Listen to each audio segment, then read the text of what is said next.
Hello friends, कैसे आप सब। आई होप आप सब अच्छे होंगे। मैं बीएन पांडे आज आप लोगों को नेशनल इनकम के बारे में बताने के लिए यहाँ से जुड़ा हूँ। नेशनल इनकम के बारे में आज हम लोग विस्तार से चर्चा करेंगे, क्या होता है और किस तरीके से इसको पढ़ा जाए कि जिससे इसका कॉन्सेप्ट जो आपके हर कॉम्पिटिटिव एग्जाम में पूछे जाते हैं, एनडीपी क्या होता है, एनएनपी क्या होता है, जीडीपी क्या होता है, ये आज की क्लास जो है आपके लिए सबके लिए यह बहुत ही बेनिफिशियल है, जिसके रिगार्डिंग आपको सारे क्वेश्चंस मिल जाएंगे। तो सबसे पहले हम जानेंगे ये नेशनल इनकम जैसी चीज क्या होती है, जिसे हम राष्ट्रीय आय कहते हैं, इसके बारे में। ठीक है, तो थोड़ा आप लोग पहले लिखें, फिर हम बताते हैं सारी चीजों के बारे में। ठीक है,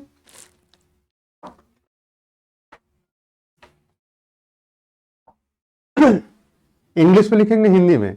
हम इंग्लिश में लिख रहे हैं, आप लोग थोड़ा हिंदी में अभी बोल रहे हैं। ठीक है, राष्ट्रीय आय से आशय आप लोग लिखें और हम इंग्लिश में। National income is the sum total of factor. National income is the sum total of factor.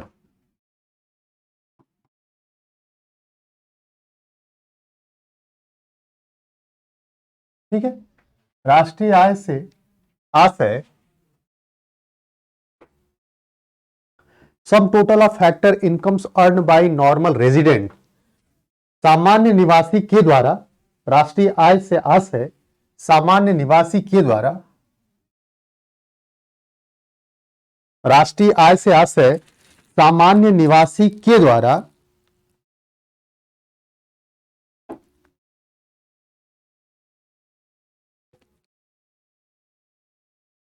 Factor income के उस समस्त योग से है। फैक्टर इनकम को फैक्टर इनकम ही लिखना। Factor income, factor income, factor income के उस समस्त योग से है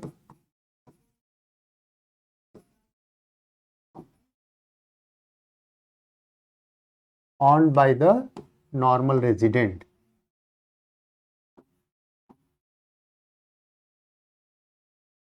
फैक्टर इनकम के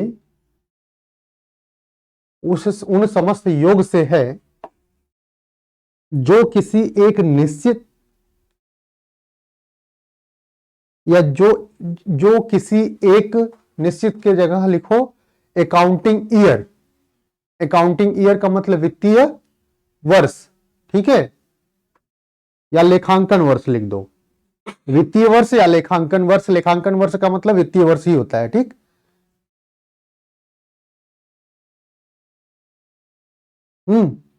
क्या लिखा है, कोई एक बोले, कोई बोलो, एक बोलो। राष्ट्रीय आय से आशय सामान्य निवासी के द्वारा फैक्टर इनकम के उस समस्त योग से है जो किसी एक वित्तीय वर्ष या लेखांकन वर्ष के अंदर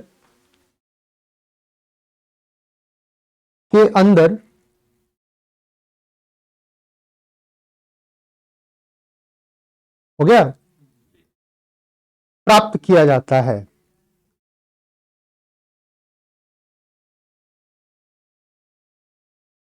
of country during the period of, प्राप्त किया जाता है of a country during the period of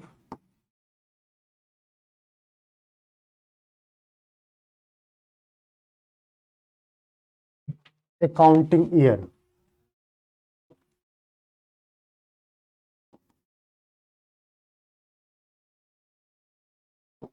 ठीक है, national income is the sum total of factor income earn bye the normal resident of a country. सामान्य, किसी देश के सामान्य निवासी के द्वारा।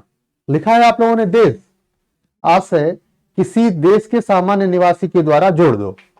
सबसे पहले किसी देश के सामान्य निवासी के द्वारा।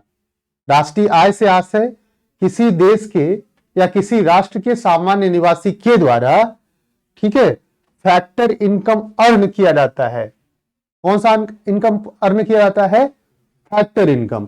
अब फैक्टर इनकम क्या होता है इसके बारे में हम अभी बात करेंगे, कि वाकई में हम फैक्टर इनकम किसे कहते हैं। ठीक है, बात समझ में आई कुछ? नॉर्मल रेजिडेंट के बारे में बात करेंगे कि नॉर्मल रेजिडेंट एक्चुअल में होता क्या है। ठीक है, तो दो महत्वपूर्ण बात यहां से निकल के आई। क्या क्या?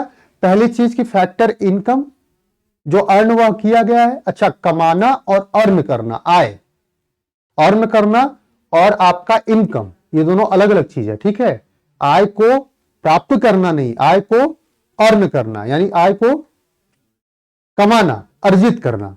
ठीक है, प्राप्त करना और अर्जित करना में अंतर होता है, अप्रूव्ड वाला कॉन्सेप्ट लग जाएगा।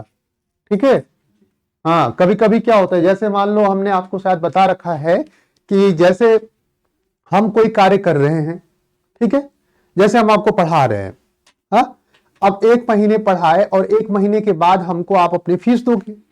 ठीक है, तो 1 महीने तक जो हम कार्य कर रहे हैं यह वास्तव में क्या है, हमने अर्जित किया है ना, अक्रू कर रहे हैं, मतलब हमने उपार्जित कर रहे हैं।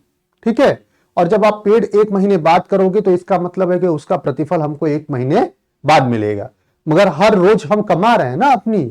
तो वही बात यहां पे आप समझो, नेशनल इनकम का जो कॉन्सेप्ट है वह वाकई में दो चीज को लेकर चलता है। क्या? एक तो यह आपको यहां पर दिख रहा होगा, कि national income is the sum total, यानी क्या है ये? टोटल है किसका?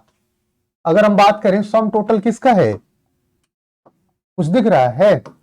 यहां से दो चीज निकल के आई, sum total of factor income earn और by the normal resident of a country, ये भी देखना है आपको। साथ साथ क्या कह रहा है कि during the period of an accounting year.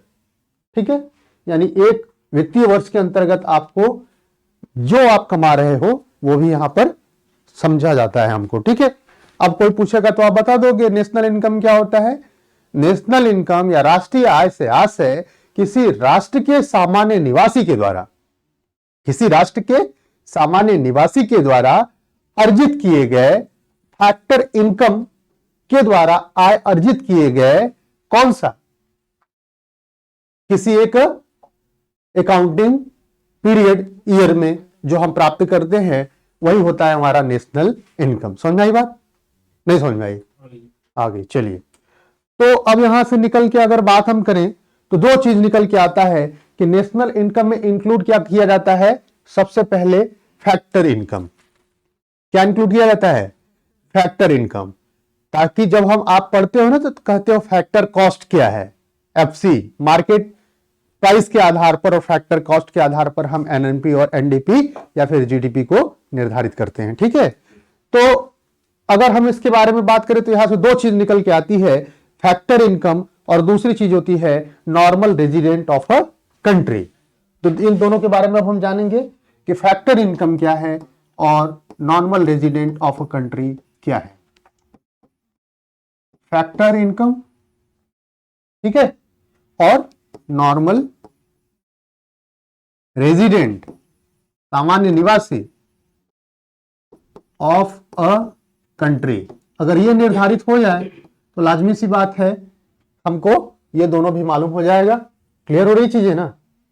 यानी फैक्टर इनकम, यानी आप फैक्टर इनकम को फैक्टर इनकम के नाम से ही हमने बताया था और हम कहे थे कि ये दोनों अगर मालूम हो जाएगा तो हम लोग को इसके आगे की क्रियाविधि भी मालूम हो जाएगी। ठीक है, चलो जी, अब ये फैक्टर इनकम क्या होता है, ठीक है, फैक्टर इनकम क्या होता है इसके बारे में अब हम चर्चा कर ले।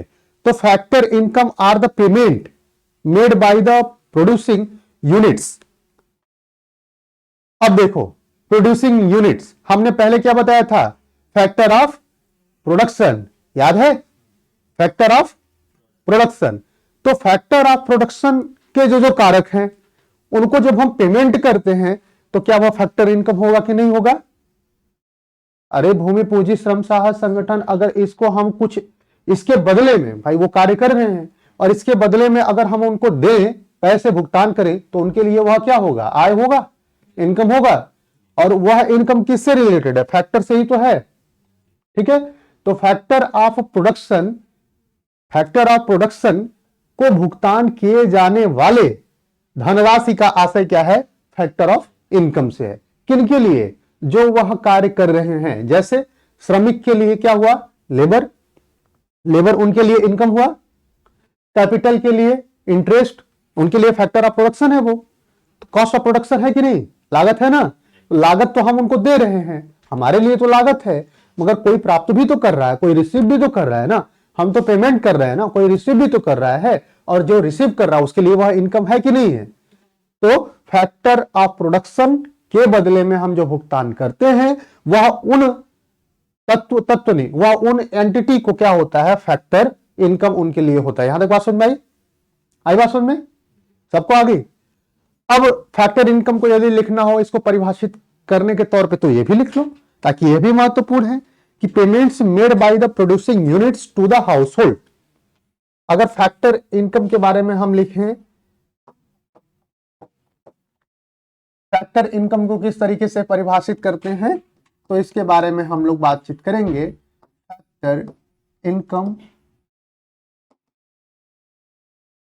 फैक्टर इनकम को हमने क्या कहा, पेमेंट, पेमेंट दिया जाता है, payment made by the producing unit, payment made by the producing unit, यानी उत्पादन यूनिट के द्वारा पेमेंट किया गया। ठीक है, उत्पादन यूनिट के द्वारा पेमेंट किया गया। ठीक है, उत्पादन फर्म या जो उत्पादन करने वाले फर्म के द्वारा, फर्म है ना, उत्पादन तो फर्म ही करते हैं, उत्पादन करने वाले फर्मों के द्वारा भुगतान किया गया। Firms to the household, producing unit, और यूनिट क्या होते हैं आपके, फॉर्म्स हैं। ठीक है, to the household, household मतलब क्या, कि इंसान ही तो होंगे, हाउस को जो होल्ड करने वाले हैं। ठीक है, बात समझ में आई यहां तक? तो इसको क्या कहते हैं भैया, फैक्टर इनकम। अब समझ में आई बात, फैक्टर इनकम का आशय क्या है, अब आप समझ लोगे। ठीक है, अब फैक्टर इनकम में क्या क्या इंक्लूड किया जाता है, फैक्टर इनकम में क्या क्या इंक्लूड किया जाता है, देखो एकदम आराम से पढ़ना, आप समझ में सारी चीजें आएगी। फैक्टर इनकम समझ में आया, फैक्टर इनकम क्या होता है। अब फैक्टर इनकम में क्या क्या हम इंक्लूड करते हैं, महत्वपूर्ण बात यही है। ठीक है, अब जल्दी से इनमें इंक्लूड करने वाले या कंसीडर क्या क्या किया जाता है वो देख लें।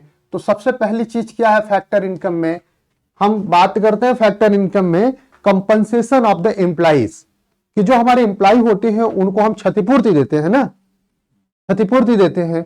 तो सबसे पहली बात वही लिख लो आप, कंपनसेशन ऑफ द एम्प्लॉय।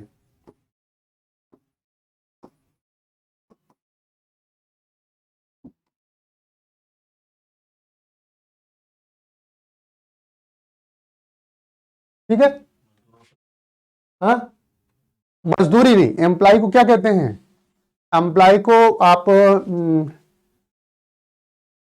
नियोक्ता और एक क्या कहते हैं, एम्प्लॉयर को तो नियोक्ता कहते हैं, एम्प्लॉय को क्या कहते हैं, जैसे एम्प्लॉय को एम्प्लॉय समझो, मतलब वह व्यक्ति जो किसी संगठन के अंतर्गत कार्य कर रहा हो। ठीक है, अभी आ जाएगा मेरे पास वर्ड तो मैं उसको दे दूंगा। ठीक है, तो कंपनसेशन यानी उनको क्या किया जाता है, क्षतिपूर्ति दी जाती है, कंपनसेशन ऑफ एम्प्लॉइज। ठीक है, यहां तो बात समझ में आई। अच्छा, कंपनसेशन उनको जो एम्प्लॉय करते हैं, एम्प्लॉय को कंपनसेशन हम नहीं देते ना, हम वाकई में देते क्या है उनको, अगर सर्विस है तो उसके बदले में देते हैं, कोई प्रोडक्शन, अगर प्रोडक्ट का प्रोडक्शन कर रहा है तो लेबर देते हैं, पैसा देते हैं ना, तो उसको कंपनसेशन हम यहां पे बोलते हैं, मगर वास्तव में हम देते क्या है उसको, मौद्रिक धनराशि ही तो देते हैं जो एम्प्लॉय है। अब एम्प्लॉय दो तरीके होते हैं, या तो सर्विस ओरिएंटेड फर्म में वो काम करें, या तो प्रोडक्शन ओरिएंटेड फर्म में वो काम करें। अगर एम्प्लॉय काम कर रहे हैं तो आप लेबर सैलरी कुछ तो दोगे ना उनको, दोगे ना। तो वही यहां पर कंपनसेशन का मतलब क्या है, कि जो वह रेंडर कर रहे हैं, जो वह पैसे अपने प्राप्त कर रहे हैं अपने एम्प्लॉयर के द्वारा। ठीक है, बात समझ आई। यहां कंपनसेशन का मतलब यह है कि हम भाई कोई कार्य कर रहे हैं और उस कार्य के बदले में हमको जो पैसे मिल रहे हैं वही यहां पे है कंपनसेशन, किसके लिए, एम्प्लॉय के लिए। बात समझ आई। हाँ, जहां नहीं समझ में आएगा जरूर पूछिएगा। रेंट, अब रेंट क्या है, अगर किसी का आप लैंड यूज कर रहे हो, भूमि, तो रेंट उसको चुकाना पड़ेगा। हाँ? देखो, भूमि पूंजी श्रम, तो यह लेबर है, लेबर को प्राप्त, लेबर के बदले में फैक्टर इनकम के बारे में बात कर रहे हैं, तो फैक्टर कॉस्ट लगा है। फैक्टर कॉस्ट का मतलब क्या कि आपका फैक्टर कॉस्ट ऑफ प्रोडक्शन हम पढ़े थे ना, भूमि पूंजी श्रम, तो श्रम यहां पे आ गया। इंप्लाई का मतलब श्रम ही तो होता है, श्रम के बदले को जो हम भुगतान कर रहे हैं उसी को कंपनसेशन कहते हैं। आ रही समझ में चीजें। दूसरी चीजें क्या है, हमने कहा रेंट। अब रेंट इंसान किसको देता है भैया, रेंट तो लैंड पे ही लगता है ना, ठीक है। और इधर अगर हम बात करें तो इसको लेबर बोल दो। सारी चीजें आराम से पढ़ना, सब समझ में आएगा। ठीक, लेबर समझ में आ गया, यहां पे लैंड समझ में आ गया। लैंड के बदले में दिया जाने वाला क्या होता है, रेंट होता है। अब इंटरेस्ट भी तो दिया जाता है, इंटरेस्ट भी तो दिया जाता है ना। अगर कैपिटल हम यूज कर रहे हैं तो उसके बदले में क्या देंगे हम, इंटरेस्ट भी तो देते हैं। तो तीसरी महत्वपूर्ण चीज क्या आ जाती है, इंटरेस्ट आती है कि नहीं। और इंटरेस्ट किस पे देता है आदमी, इंटरेस्ट किस पे देता है बताओ, कैपिटल। हाँ ठीक है, कैपिटल पे भी दे दिया। चलो, सब फैक्टर ऑफ प्रोडक्शन के बारे में बात कर रहे हैं। कंपनसेशन ऑफ द एम्प्लॉय हो गया, रेंट हो गया, इंटरेस्ट हो गया, और प्रॉफिट। प्रॉफिट किस पर आपको मिलता है, प्रॉफिट, ठीक है। प्रॉफिट किस पर मिलता है आप बताओ। प्रॉफिट हमेशा जो हम एंटरप्रेन्योर स्किल यूज करते हैं, यानी साहसी, साहसी ही तो प्रॉफिट प्राप्त करते हैं ना, एंटरप्रेन्योर स्किल। तो यहां पर अगर हम लिख दें कि एंटरप्रेन्योर स्किल तो वो भी सही है।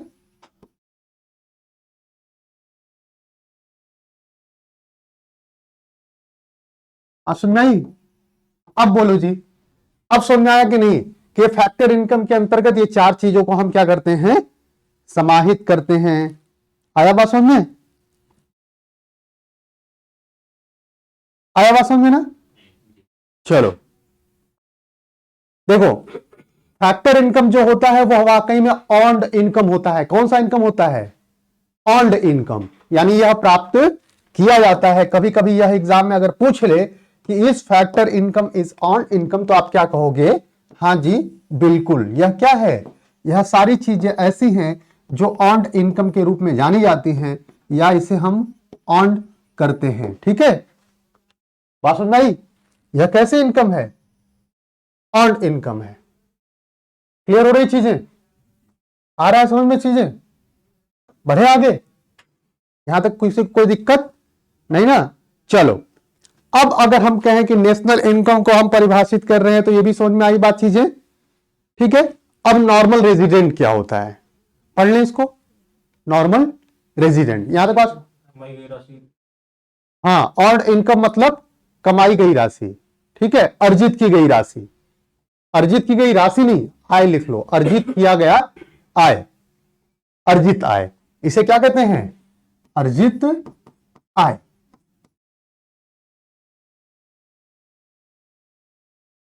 ठीक है, वह आय जो अर्जित की गई हो। क्लियर हुई चीजें, क्लियर हो रही है ना। अब आगे बढ़े, यहां तक किसी को कोई दिक्कत नहीं ना। अब दूसरी महत्वपूर्ण बात क्या है भैया, फैक्टर इनकम हो गया। अब इसमें एक चीज और हम बताए थे कि क्या है, नॉर्मल रेजिडेंट के बारे में भी हम बात करेंगे। Normal resident,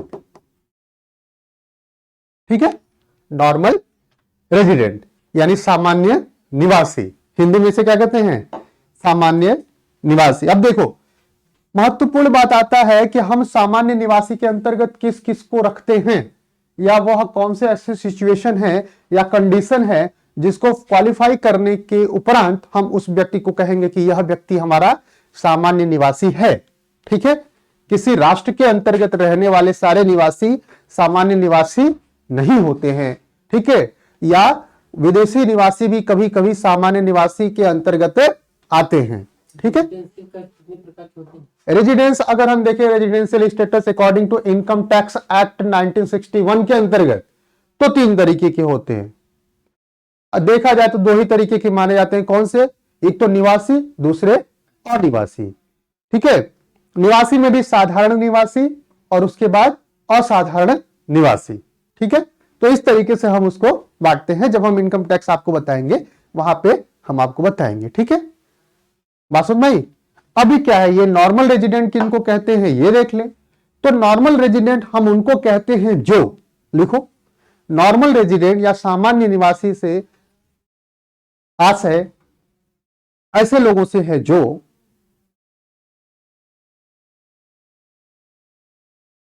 ordinarily resides in the country concern. पहला क्या है, बता रहा हूं हिंदी, पहला क्या है इसके अंतर्गत? ऑर्डिनली यानी सामान्यतः,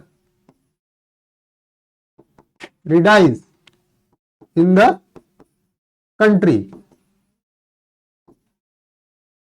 पहली चीज, पहला कंडीशन यह है क्या, कि वो जो है बंदे, एक मिनट, RED और उसके बाद है RESIDES, RESIDES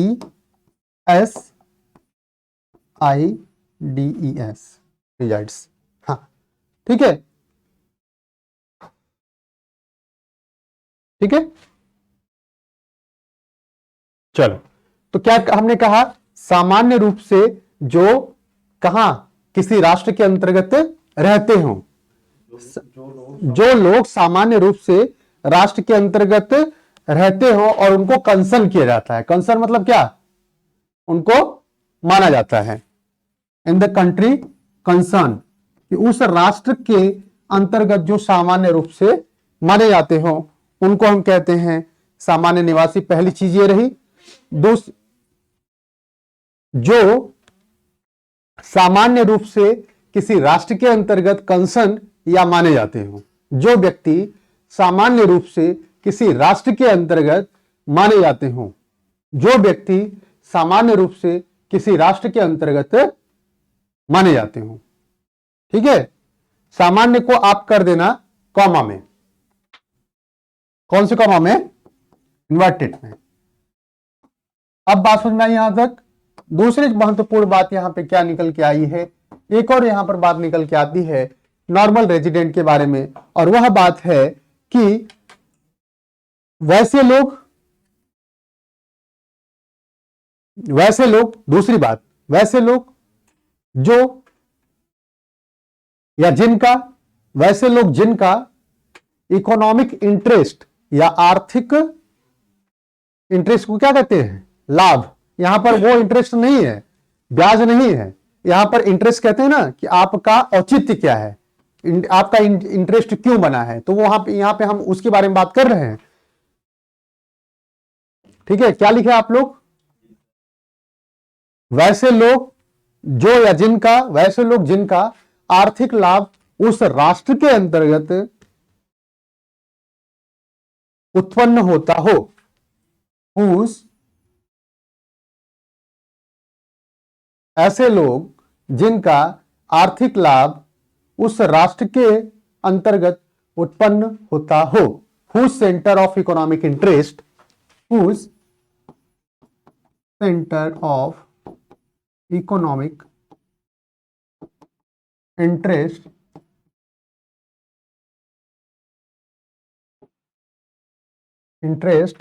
whose center of economic interest in a lies in that country, lies in that country, lies in that country। ठीक है, यहां तक बात समझ में आई? Lies in that country. तो ये दो चीज निकल के आती है किसके बारे में भैया? नॉर्मल रेजिडेंट के बारे में। किसके बारे में? नॉर्मल रेजिडेंट के बारे में। क्लियर हुआ यहां सब चीजें? अब हमको मालूम हो गया कि फैक्टर इनकम क्या है, और हमको यह भी मालूम हो गया कि हमारे पास नॉर्मल रेजिडेंट के अंतर्गत कौन कौन लोग क्वालिफाई करते हैं। ठीक है, कोई दिक्कत बताओ? यहां तक किसी को कोई दिक्कत? नॉर्मल रेजिडेंट के मतलब समझ में आया?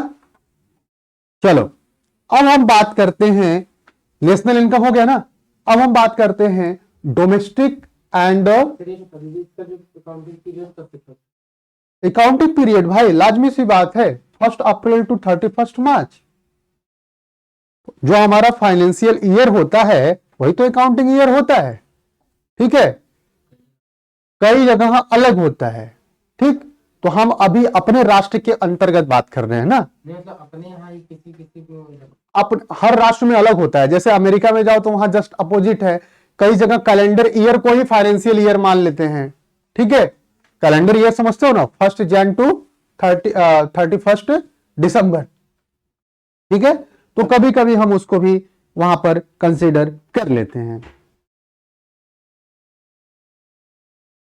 आप समझ नहीं? अब देखो जी, नॉर्मल रेजिडेंट अगर हम बात कहें तो किस किस को सम्मिलित करते हैं, एक उदाहरण ले ले, समझ ले थोड़ा थोड़ा। हम बस बोल रहे हैं, आप लोग उसको समझना कि नॉर्मल रेजिडेंट ऑफ इंडिया जो होता है वह ऐसे इंडियन जो फॉरेन एम्बेसीज इन इंडिया, यानी फॉरेन एम्बेसीज में जो भारत में ही काम है, विदेशी एम्बेसीज जो भारत में कार्य कर रहे हो, वहां पे रहने वाले लोग भी क्या बोले जाते हैं? Normal resident of India. ठीक है, दूसरी महत्वपूर्ण बात क्या है? ऐसे इंडियन जो एम्प्लॉय हो वर्ल्ड हेल्थ ऑर्गेनाइजेशन के, WHO के, और वह इंडिया में कार्य कर रहे हो, इंडिया में कार्य कर रहे हो। हमेशा ध्यान देना कि वह ऑर्गेनाइजेशन सिचुएटेड कहां होना चाहिए? इंडिया में। ठीक है, वह ऑर्गेनाइजेशन कहां सिचुएटेड होना चाहिए? इंडिया में। ठीक है, WHO है, WHO तो कहीं और है, मगर चूंकि WHO का एक ब्रांच यहां भी होता है, छोटी ब्रांच या कह सकते हो उनकी वर्किंग जो ऑफिस वगैरह होते हैं, तो वहां पे रहने वाले जो लोग होते हैं वह, उनको हम कैसा कंसीडर करते हैं? उनको हम कंसीडर करेंगे नॉर्मल रेजिडेंट ऑफ इंडिया। ठीक है, ठीक है, हाँ ठीक है। लोकल पीपल जो वर्क कर रहे हैं मॉनेटरी फंड में, मॉनेटरी फंड समझते हो? IMF, इंटरनेशनल मॉनेटरी फंड में लोकल पीपल जो कार्य कर रहे हो उनको भी हम यहां पर समझते हैं। तो ये तो कुछ हमारे पास normal resident of a country के बारे में हम लोगों ने बात किया। अब बात समझ आई कि नेशनल इनकम के अंतर्गत हम दो चीजों को कंसिडर करते हैं। क्या? सबसे पहले नॉर्मल रेजिडेंट, और दूसरा क्या होता है? Factor income. ठीक है, बात समझ आई? कभी भूलोगे तो नहीं ना? ठीक, अब देखो जी, अब हम आगे बात कर लेते हैं domestic and national concept of income को। डोमेस्टिक इनकम क्या है और नेशनल इनकम क्या है? क्या कौन कौन से लोग आएंगे? बता तो दिया, इसी के अंतर्गत सारे लोग आएंगे। वो पूछा नहीं जाता एग्जाम में, नहीं, इसी के अंतर्गत जो हम बोले हैं ना, वो बस उदाहरण था। ऐसे साधारण लोग जो राष्ट्र, कंट्री कंसर्न करे, यानी राष्ट्र कंसर्न कर रहा है ना, राष्ट्र उनको मान्यता दे रहा है। Who centre of economic interest. अब इकोनॉमिक इंटरेस्ट मतलब क्या? वो कमा रहे हैं इंडिया में ना, जैसे IMF वगैरह है, WHO है, वर्ल्ड हेल्थ ऑर्गेनाइजेशन के लोग हैं, कहां कमा रहे हैं? इंडिया में। तो उनका आर्थिक इंटरेस्ट कैसा है? इंडिया में है ना। वही मैं अपने बस एक आध दो एग्जाम्पल बताया कि ऐसे लोग हैं जो कंट्री में क्या करते हैं? लाइस करते। लिखवा दें? अच्छा चलो लिख लो, लिख लो, इसके अंतर्गत भी लिख लो। हाँ लिख लो, नॉर्मल रेजिडेंट ऑफ इंडिया के अंतर्गत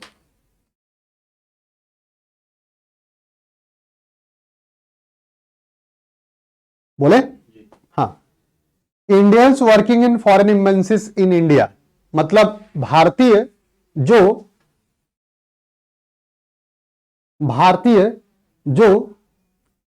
विदेशी एम्बेसीज में, विदेशी दूतावास में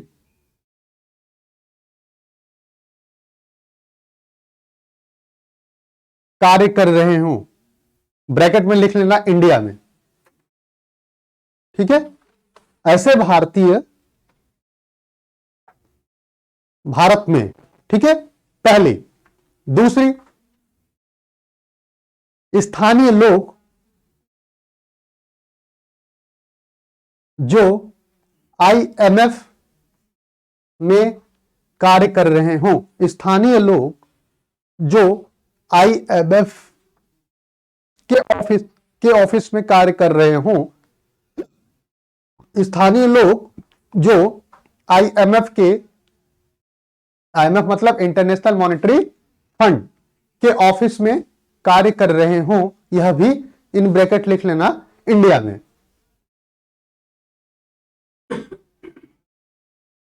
ठीक है, ambassador for the world, ambassador for the India in rest of the world, मतलब क्या कि पूरे विश्व के एम्बेसडर, एम्बेसडर समझते हो ना, दूत, राजदूत बोलते हैं ना, एम्बेसडर हैं, ठीक है, जो पैन वर्ल्ड में फैले हों, यानी भारतीय राजदूत, जो लिखो, भारतीय राजदूत, भारतीय राजदूत जो संपूर्ण विश्व के अंतर्गत हों।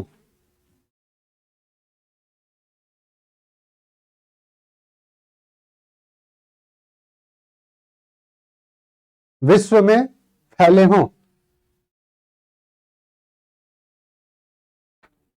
के अंतर्गत आते हों, लिख लो, संपूर्ण विश्व के अंतर्गत, यानी जितने राष्ट्र हैं वहां पे अपने अपने एम्बेसीज होते हैं ना, हम लोगों के वहां पे अपने अपने राजदूत होते हैं ना, तो वो भी आएंगे, ठीक है, मगर यह इंडिया में नहीं है, यह इंडिया के बाहर है, ठीक है।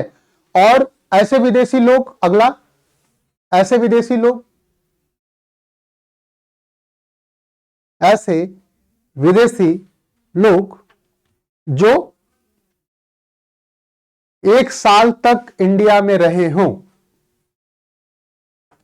रहे हों, ऐसे विदेशी नागरिक जो 1 साल, ऐसे विदेशी नागरिक जो 1 साल से इंडिया में रह रहे हों, 1 साल या उससे ज्यादा लिखना, 1 साल या उससे ज्यादा, मोर देन 1 ईयर, ऐसे विदेशी नागरिक जो 1 साल या उससे ज्यादा से भारत में रह रहे हों।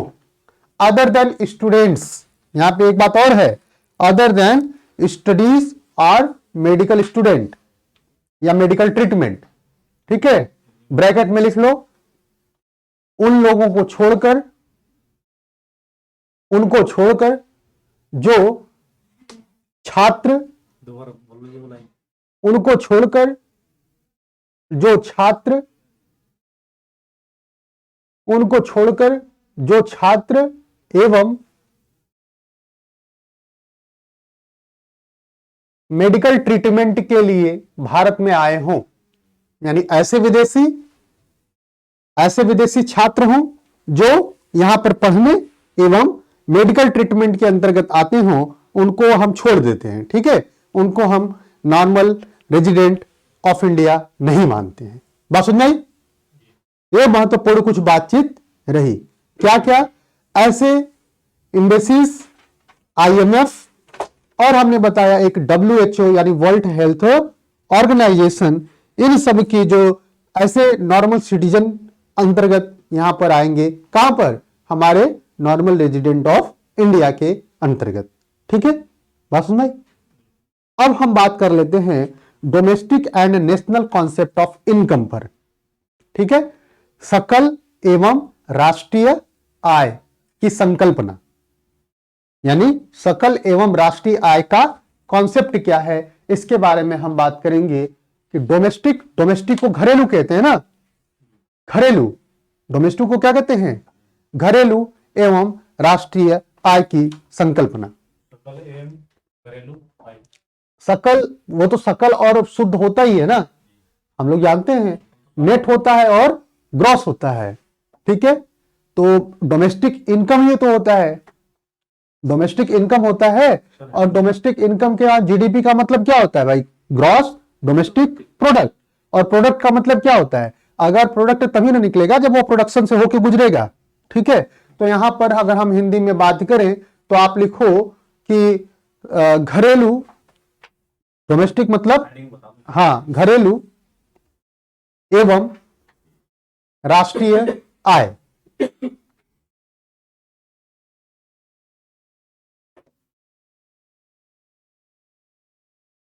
घरेलू एवं राष्ट्रीय आय, किसके बारे में हम बात कर रहे हैं? Domestic and national income.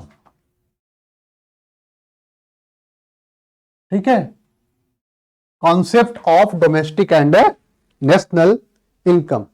ठीक, डोमेस्टिक एंड नेशनल इनकम के कॉन्सेप्ट के बारे में हम बात कर रहे हैं। तो concept of domestic and national income. ठीक है, अब क्या होता है इसके बारे में हम लोग चर्चा करेंगे। ठीक है, कि डोमेस्टिक इनकम क्या होता है और हमारा नेशनल इनकम क्या होता है।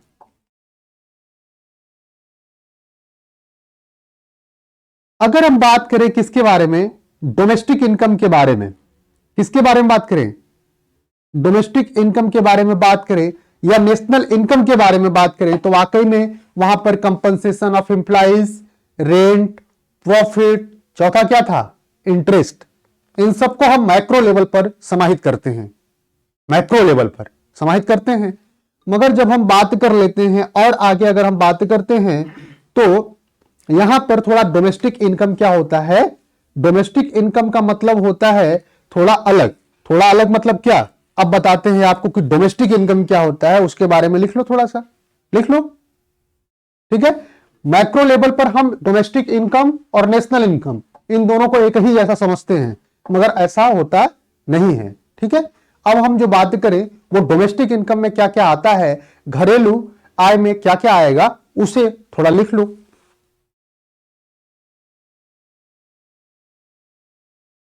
देखो, कहते हैं ना घरेलू, तो घरेलू में वो सारी चीजें, फैक्टर ऑफ प्रोडक्शन की सारी चीजें आ जाएंगी चारों। कौन कौन सा? कंपनसेशन ऑफ एम्प्लॉइज, ठीक है, दूसरा इंटरेस्ट, तीसरा प्रॉफिट, चौथा रेंट। हमेशा याद रखो भाई, क्यों भूल रहे हो आप लोग? ये चार चीजों को जो कमा रहा है और वह territory of with in the country हो, कैसी टेरिटरी हो, उस राष्ट्र के अंतर्गत यह चार चीजें कमा रहा हो, तो उसे हम कहते हैं डोमेस्टिक इनकम। घरेलू, घर का एक फिजिकल पैरामीटर होता है ना, एक भौतिक होता है ना। हम घर कब बोलते हैं? हम कहते हैं कि भैया यह भौतिक फिजियोलॉजी होता है, मतलब हमारे पास एक दिखने वाला एक एरिया होता है जिसको हम घर कहते हैं। ये हमारा घर है, ये इनका घर है, तो हमारे घर के अंतर्गत जितना हम आय कहते हैं, प्राप्त करते हैं, वही तो हमारे घर का आय हुआ। तो इसी तरीके से भारत के अंतर्गत प्राप्त किया गया वह चारों फैक्टर ऑफ इनकम, कौन कौन सा? फिर से सुनना, भारत के अंतर्गत, अगर हम भारत के बारे में बात कर रहे हैं तब, और हम बात भारत के बारे में ही कर रहे हैं, भारत के अंतर्गत कमाई जाने वाली वह चारों इनकम, फैक्टर इनकम, जो भारत के अंतर्गत या किसी टेरिटरी के अंतर्गत कमाई जाती हो, उसी को हम कहते हैं डोमेस्टिक इनकम। समझ आई बात? रुद्र, समझ आई बात? क्या कर रहे हो? है? नहीं, लिखवाऊंगा, जरूर लिखवाऊंगा, पहले समझो तो। ठीक है, मैं पहले ही बोला था कि पूरा जो पहले पढ़े हो सब कुछ अलग छोड़ देना, यहां जो हम पढ़ा रहे हैं उसको अच्छे से पढ़ना, तो शायद समझ में आ जाएगा। हम डोमेस्टिक इनकम के बारे में बता रहे हैं, ताकि अभी आपको जीडीपी के बारे में बताऊंगा ना, ठीक है, तो वहां पर आपको समझ में आएगा कि हाँ सर सही बता रहे हैं। देखो, हम बात किसके बारे में बात कर रहे हैं भैया? Domestic income. ठीक है, डोमेस्टिक इनकम का मतलब होता है हिंदी में यदि आप लिखो तो घरेलू आय। ठीक है, अब इसके अंतर्गत लिख लो थोड़ा, फिर बताता हूं तो शायद समझ में आ जाएगा।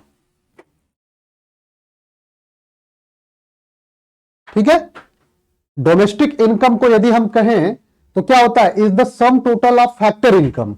Domestic income is the sum total of factor income. कौन सा इनकम भैया? Factor income. अब फैक्टर इनकम कौन कौन सा है, जल्दी जल्दी बताओ मेरे साथ। नहीं, compensation of employees, question of employees, ठीक है, rent, interest, very good, profit, interest and profit, ठीक है, वाह। और कह रहे हैं with in the territory, Hindi में बताएंगे, परेशान ना हो, हाँ, generated within the domestic territory, generated within the domestic territory, ठीक है, कहां पे कमा रहे हो आप, डोमेस्टिक टेरिटरी ऑफ कंट्री।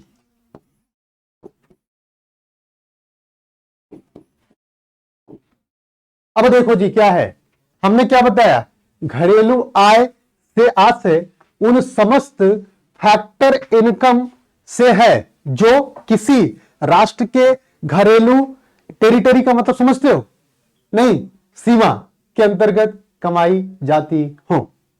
आप लोग रिकॉर्ड नहीं कर रहे हो ना, चीजें कर रहे हो, चलो अच्छी बात।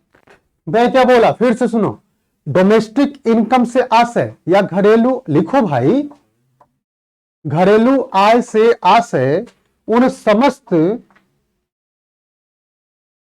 घरेलू आय से आशय उन समस्त फैक्टर इनकम से है जो, कोई हिंदी नहीं होती है। फैक्टर, कारक, अब कारक कारक बताएंगे तो आप समझोगे, हाँ? कर्ता ने कर्म को कर्ण से, कारक का मतलब होता है कारण, साधन, हाँ कह सकते हो, ठीक है, इसीलिए कहे ना कि फैक्टर को फैक्टर ही जानो, ठीक है। क्या बोला मैंने कि घरेलू आय से आशय उन समस्त फैक्टर इनकम से है जो किसी राष्ट्र के घरेलू सीमा के अंतर्गत प्राप्त किए जाते हों, सीमा के अंतर्गत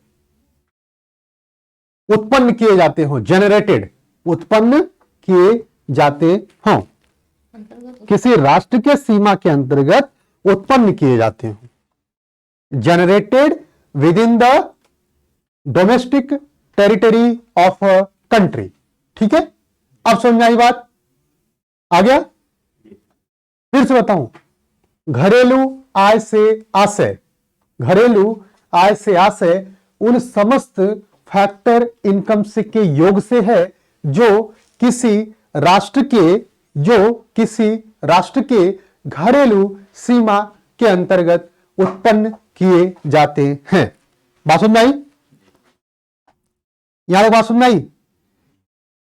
घरेलू के बारे में अब देखो, कोई जरूरी नहीं है कि वह नॉर्मल रेजिडेंट हो ही, इसके अंतर्गत क्या है, नो मैटर, कोई जरूरी नहीं है कि वह व्यक्ति नॉर्मल हो, वह व्यक्ति नॉर्मल नहीं भी हो सकता है, नॉर्मल रेजिडेंट नहीं भी हो सकता है, तब भी हम घरेलू इनकम के अंतर्गत उसको रखते हैं।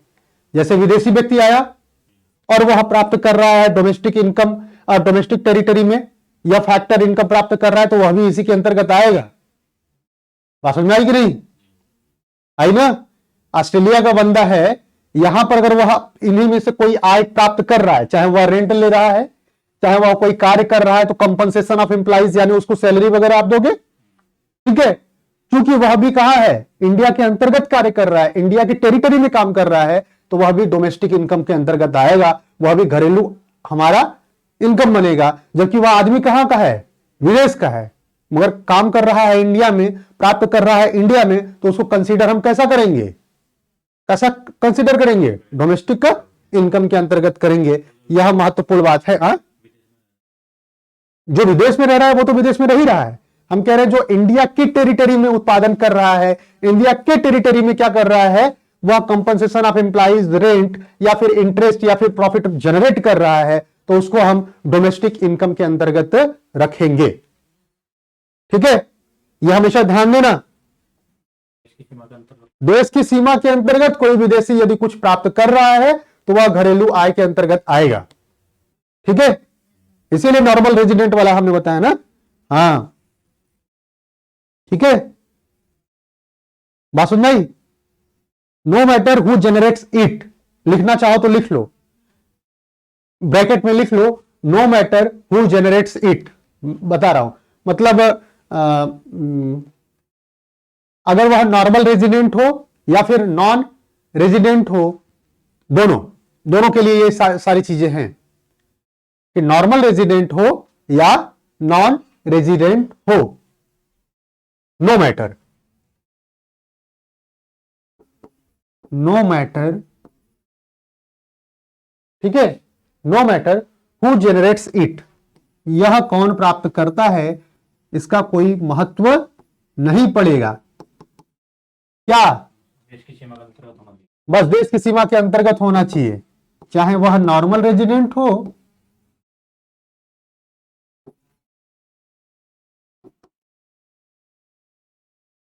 और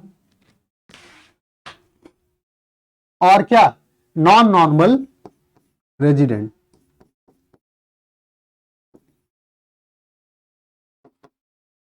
मजा आ रहा है ना? बोरिंग लगेगा तो बता देना मुझे। नहीं समझ में आया? समझ में आ रहा है ना सबको? सारी चीजें आ रही ना समझ में? तो घरेलू इनकम समझ में आई बात है? अब इसी के तरीके से ठीक जैसा होता, अब समझ ले पहले राष्ट्रीय आय क्या है। ठीक है, ये तो घरेलू आय हो गया। अब दूसरा इसी के कॉन्सेप्ट क्या है, नेशनल इनकम, वो भी समझ लें जल्दी से, समझ लें। चलो, हाँ, अभी जो बताएंगे वो आप जानो, उसको छोड़ो।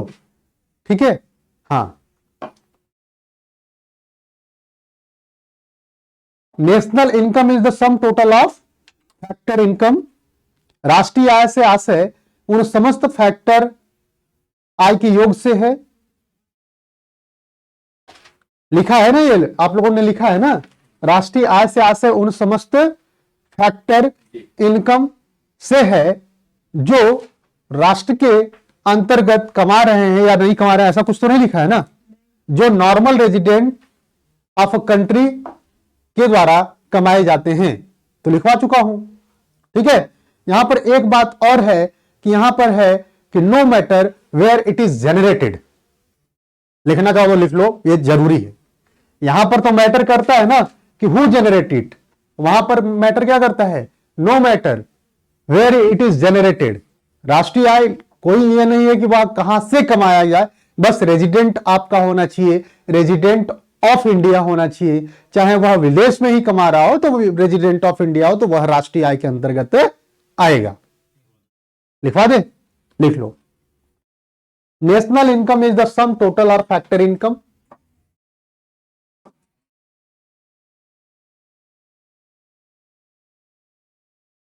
नेशनल इनकम is the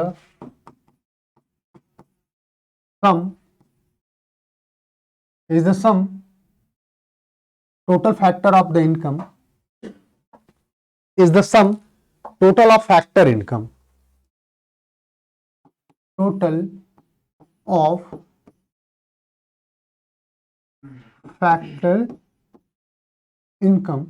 राष्ट्रीय आय से आशय उन समस्त, राष्ट्रीय आय से आशय उन समस्त फैक्टर इनकम के योग से है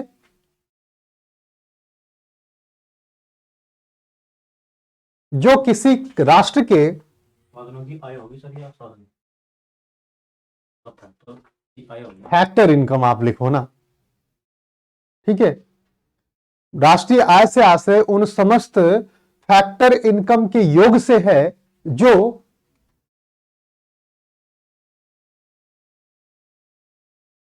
किसी राष्ट्र के नॉर्मल रेजिडेंट के द्वारा कमाई जाती है,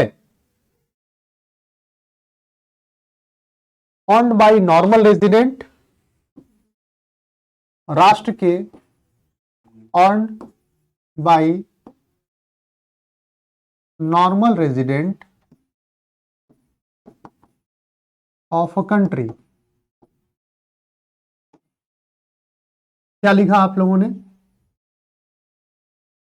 आय राष्ट्रीय आय से आशय उन समस्त साधनों की आय के योग से है जो किसी राष्ट्र के सामान्य निवासी के द्वारा। हाँ, ठीक है, बात समझ में आई। No matter where it is generated, इसमें एक चीज और लिखो कि फर्क नहीं पड़ता, no matter where it is generated, फर्क नहीं पड़ता कि वह कहां उत्पन्न हुई हो।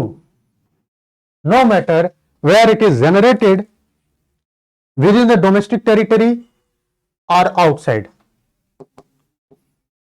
With in the domestic territory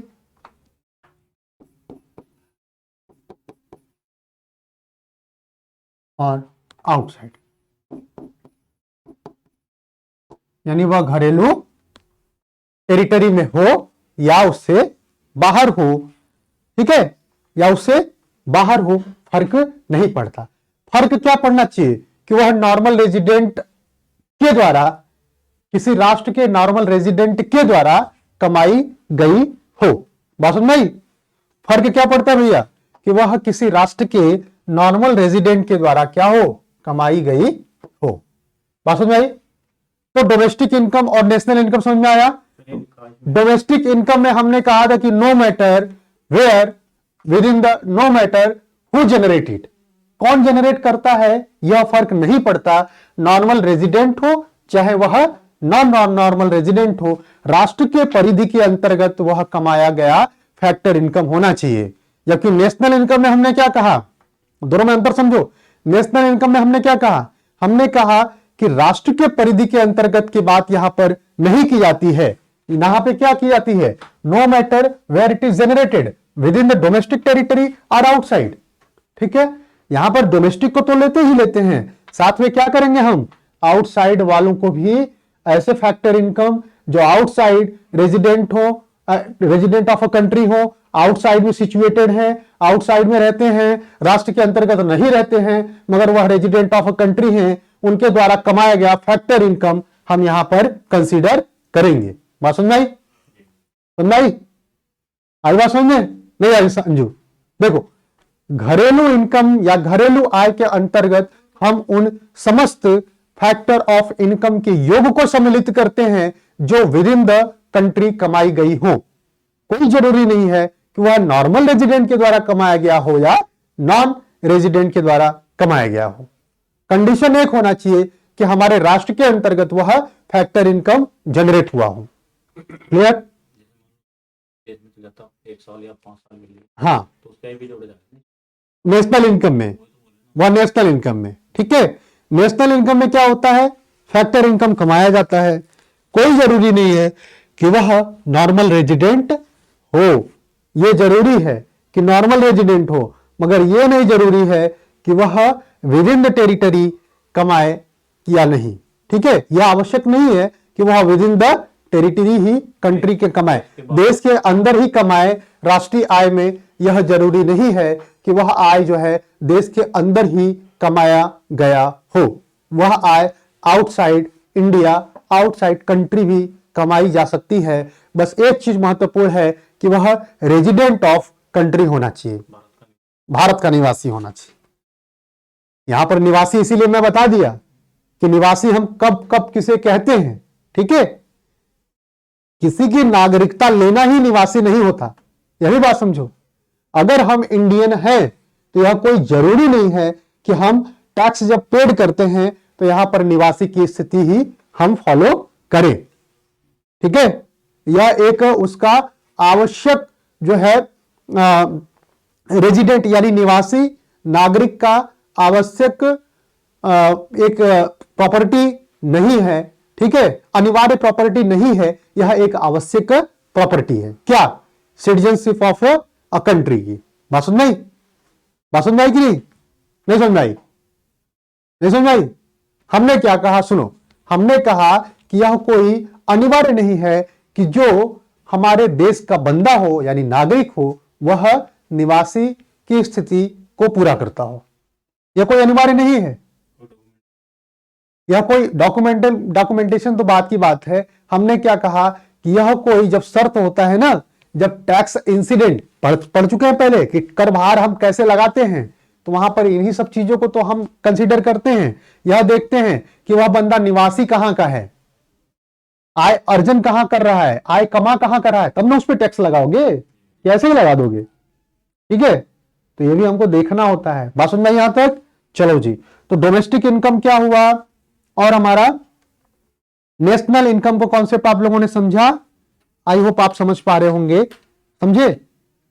समझे ना? अब देखो, कभी कभी conversion of domestic income into national income होता है, यानी घरेलू आय को हम राष्ट्रीय आय में कैसे कन्वर्ट करें, इसके बारे में हम बात करते हैं। किसके बारे में? घरेलू आय को राष्ट्रीय आय में कैसे कन्वर्ट किया जाए। ठीक है, लिखो, घरेलू आय को राष्ट्रीय आय में कैसे कन्वर्ट किया जाए।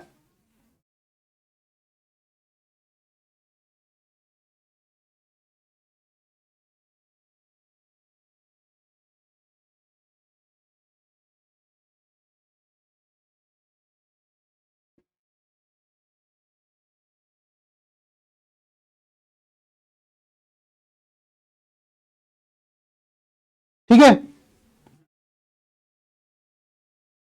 ठीक, यानी conversion of domestic income into national income.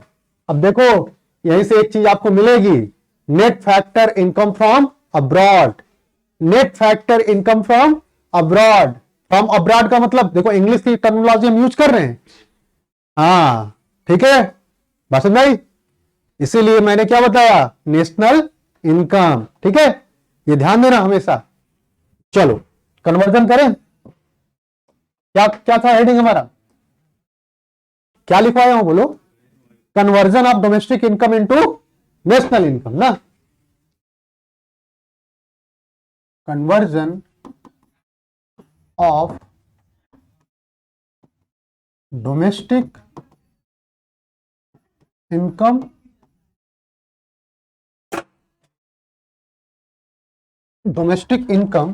Into national income.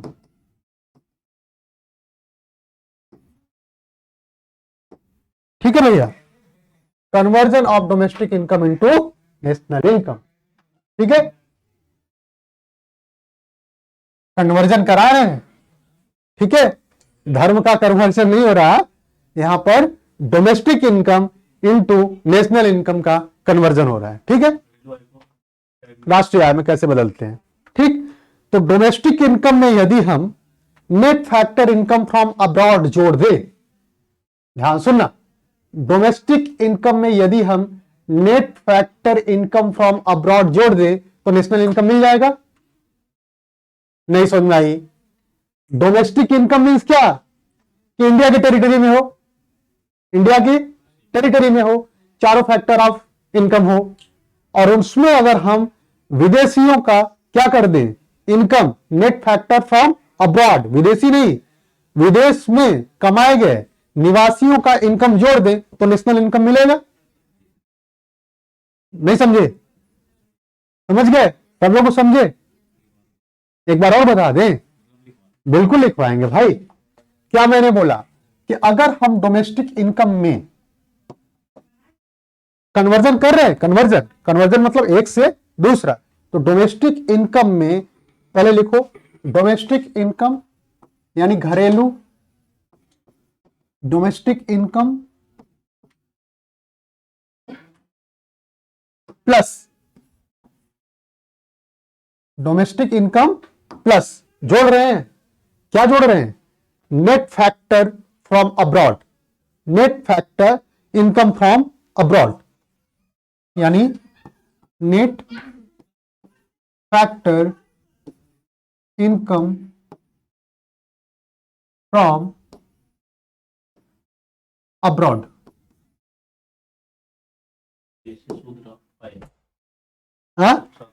Net factor शुद्ध कारक इनकम, कारक आय जो अब्रॉड से प्राप्त हो, अब्रॉड से प्राप्त हो।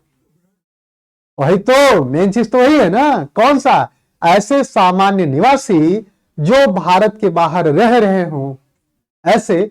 इसीलिए तो बताया ना, नेशनल इनकम का बताया ना अभी, कि यहां पे क्या कंसीडर नहीं करता, no matter where it is generated, within the domestic और आउटसाइड, यानी डोमेस्टिक को भी कंक्लूड करेंगे, आउटसाइड वालों को भी कंक्लूड करेंगे। तो ये जो इनकम फ्रॉम अब्रॉड है ना, या आउटसाइड वालों का है। ठीक है, बात नहीं? तो क्या निकलेगा ये? National income.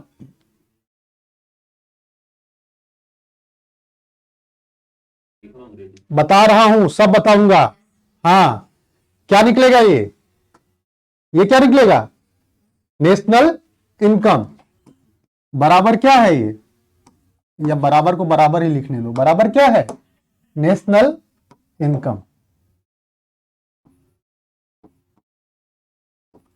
अब आपसे यदि कहे कि नेशनल इनकम बराबर क्या होता है, तो आप क्या कहोगे?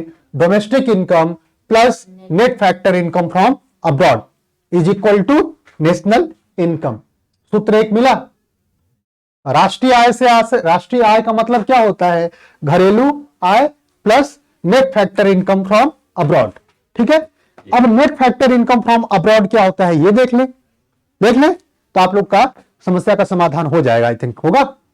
देख लो, net factor income from abroad क्या होता है? हिंदी बता दीजिए। बताया तो, शुद्ध आय, शुद्ध कारक आय, इसको इसे लिखो ना यार, net factor income from abroad. Hindi इसका करोगे तो फिर हिंदी में ही रह जाओगे। ठीक है, net factor income from abroad, इसको उसी, ये टर्मिनोलॉजी है ना, टर्मिनोलॉजी है। कारक आय बोलते हैं इसको, शुद्ध कारक आय। विदेश में कोई जरूरी नहीं है कि वो विदेश से शुद्ध कारक आय, यही कर लो। चलो, मतलब विदेश में रह रहे। हाँ, शुद्ध कारकों से आए। चलो अब आप देख लो कि NFIA, NFIOA, इसको NFIA बोलते हैं। ठीक है, NFIA, net factor income from abroad क्या होता है इसको देख लें। Net factor income from abroad.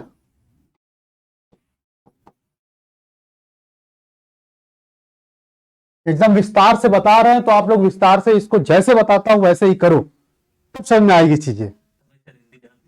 ठीक है, क्या है ये बात सुनना है। NFIA क्या होता है बताएं, क्या होता है बताएं, हम बताएं इसको, तैयार हैं आप लोग ना? हाँ, net factor income from abroad क्या होता है ये? Factor income earn by our resident, लिखो जैसे बता रहा हूं। Factor income earned by our resident, यानी हमारे निवासियों के द्वारा। अरे तो हम तो इंग्लिश लिखते ही है ना, आप लोग को तो हिंदी चाहिए ना। हमारे निवासियों के द्वारा क्या? ये नहीं रहेगा, हमारे निवासी। हाँ, हमारे निवासियों के द्वारा लिखने की जगह थोड़ा सा आगे और लिख दो, विश्व के हमारे निवासियों के द्वारा। इनकम फ्रॉम अब्रॉड है ना, विश्व के हमारे निवासियों के द्वारा कमाया गया कारक, या जो फैक्टर इनकम आप लिखते हो, कारक आय लिखे हो या साधन आय लिखे हो, जो भी लिखे हो। ठीक है, हम कहेंगे कि उसको फैक्टर इनकम ही लिखना। तो क्या होगा? Factor income earned by our resident, इसके बारे में लिखवा रहे हैं। Net factor income from abroad के बारे में, factor income earned by our resident.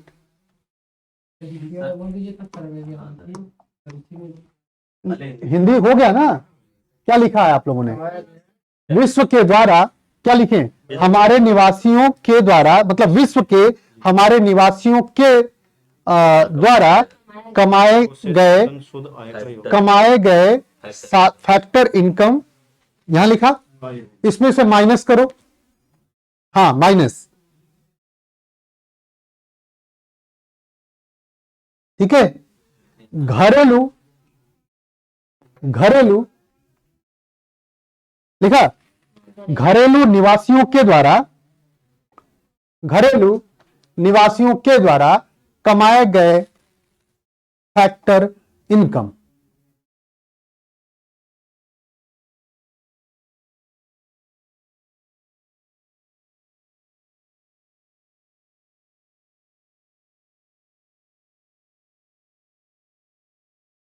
हो गया।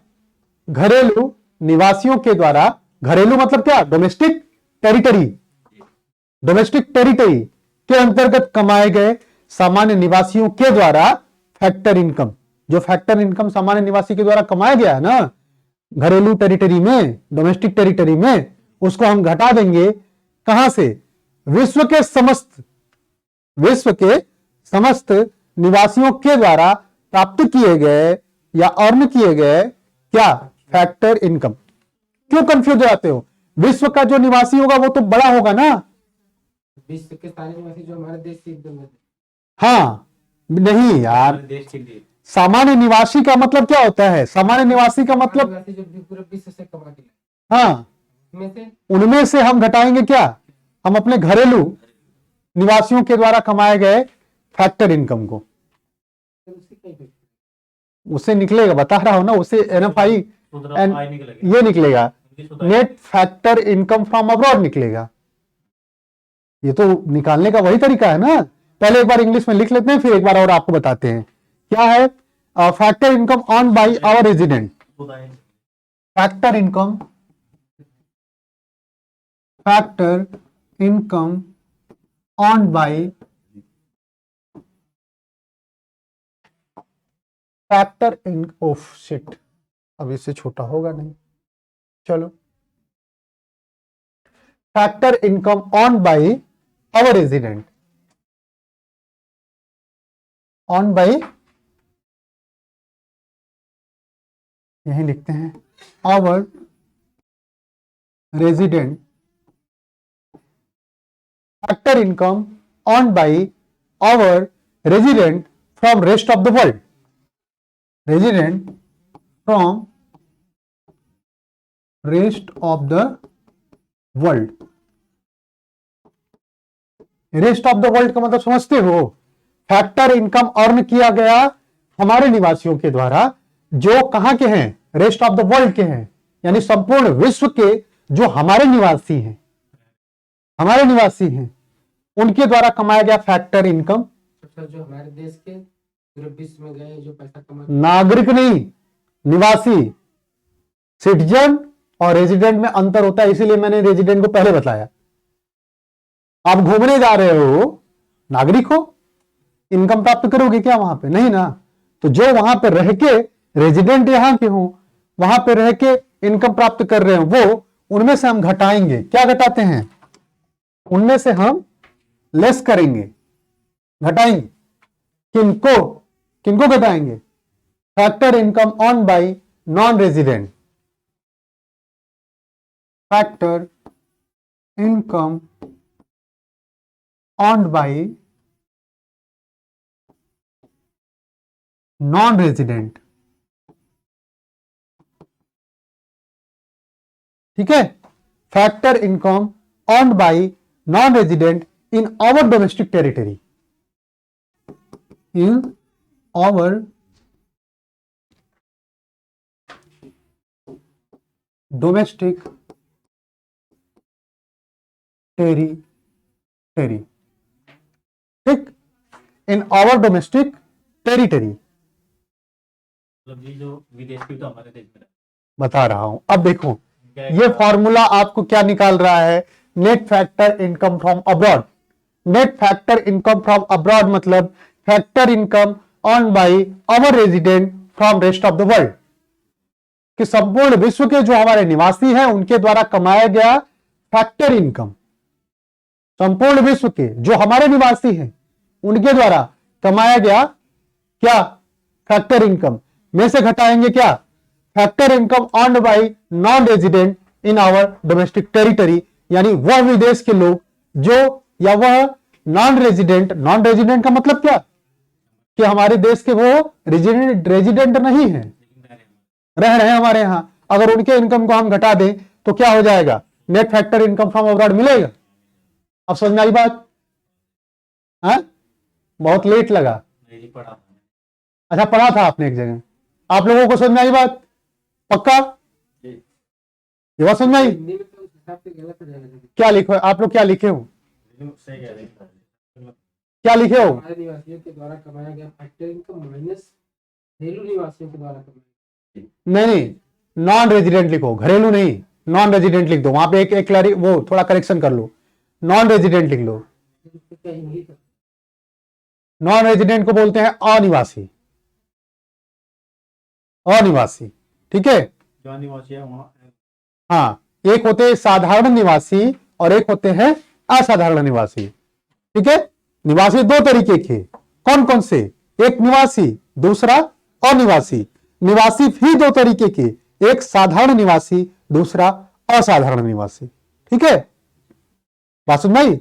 इसके भी कुछ, जब हम रेजिडेंशियल स्टेटस पढ़ेंगे, इनकम टैक्स के अंतर्गत पढ़ते हैं, सेक्शन 7 बताता है हमको कि दो कंडीशन होने चाहिए, एक तो अनिवार्य कंडीशन होना चाहिए और दूसरा वैकल्पिक कंडीशन होना चाहिए। अनिवार्य कंडीशन में भी दो कंडीशन है और उनमें से एक कंडीशन कोई फुलफिल करे और दोनों अल्टरनेट कंडीशन को फुलफिल करे तो वह निवासी माना जाता है, और एक अनिवार्य कंडीशन को फुलफिल करे, कंपलसरी या मैंडेटरी कंडीशन को एक पूरा करे, और एक जो है बस उनमें से वैकल्पिक को कोई नहीं करे, तो उसको हम कहते हैं असाधारण निवासी। बताऊंगा अच्छे से कि साधारण निवासी, असाधारण निवासी क्या होता है, बताऊंगा, ठीक है। अगले ही क्लास में बता दूंगा, ठीक है, क्योंकि यहां बताएंगे तो सब आप कंफ्यूज हो जाओगे, यहां उतना रेलेवेंट नहीं है, ठीक है। बात सुन भाई, अब एक चीज और बता दूं, यहां तो बात सुन भाई। जो हाँ, ये शुद्ध राष्ट्रीय आय निकालती अभी शुद्ध कहां हमने बोला, हम बस राष्ट्रीय आय के बारे में बात कर रहे हैं और घरेलू आय के बारे में बात कर रहे हैं। ये शुद्ध आप अपने से मत जोड़ो, अभी हम शुद्ध बताएंगे कब जोड़ना है, ठीक है। शुद्ध और सकल के बारे में हम आपको पेपर की रहेगी। हाँ? क्या आएगी? आगे आएगा, ठीक है। इसीलिए कह रहे हैं कि हम विस्तार से चीजों को बता रहे हैं, आप एक बार पढ़ो, क्योंकि हम इसको वीडियो फ्री कर देंगे, आप दोबारा देखना या रिकॉर्ड किए हो तो 2 बार पढ़ोगे तब आएगा। इसलिए कहे कि पहले जो पढ़े हो उसे आप किनारे रखना, और अभी जो मैं बता रहा हूं इससे एक बात मुझे और आप बता लेने दो, उसके बाद मैं आपका सारा क्वेश्चन ले लूंगा, ताकि ये कंसंट्रेट थोड़ा इस टाइम है, ठीक है। Net factor income from abroad का मतलब factor income earned by our resident from rest of the world, और अनिवासियों में से उनको घटा देंगे, ठीक है। तो हमको मिल जाएगा क्या, net factor income from abroad, NFIA, ठीक है। अब दूसरा देखो जी, इसी के अंतर्गत अगर हम एक फॉर्मूला और निकालें कि नेशनल इनकम में से अगर हम NFIA को घटा दें तो हमको डोमेस्टिक इनकम मिल जाएगा, मिलेगा कि नहीं मिलेगा? तो वो भी फॉर्मूला लिख लो आप, ऊपर वाले फार्मूले को बस पलट दिए हैं, ऊपर वाला फार्मूला देख रहे हो कहां है, यह है ना। डोमेस्टिक इनकम में से net factor income from abroad को आप जोड़ दो तो नेशनल इनकम मिल जाएगा, और नेशनल इनकम में से इसको घटा दो तो ये मिल जाएगा, मिलेगा कि नहीं मिलेगा, ठीक है। तो वो भी लिख लो, क्यों उसको छोड़ना, लिख लो। Domestic income is equal to,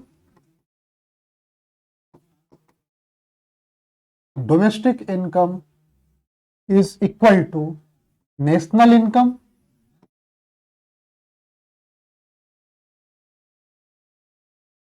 income minus net factor income from abroad.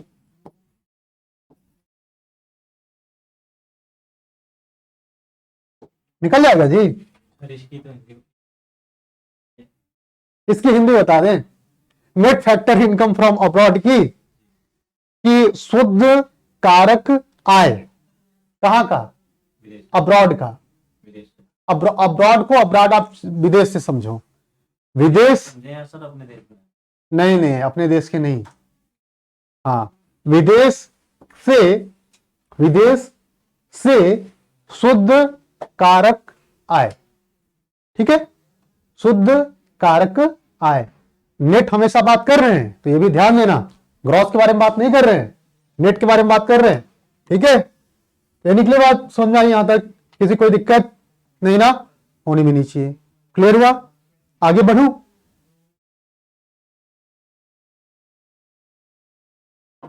हाँ, कभी कभी पूछा जाता है कि डोमेस्टिक इनकम और डोमेस्टिक प्रोडक्ट क्या एक ही होता है?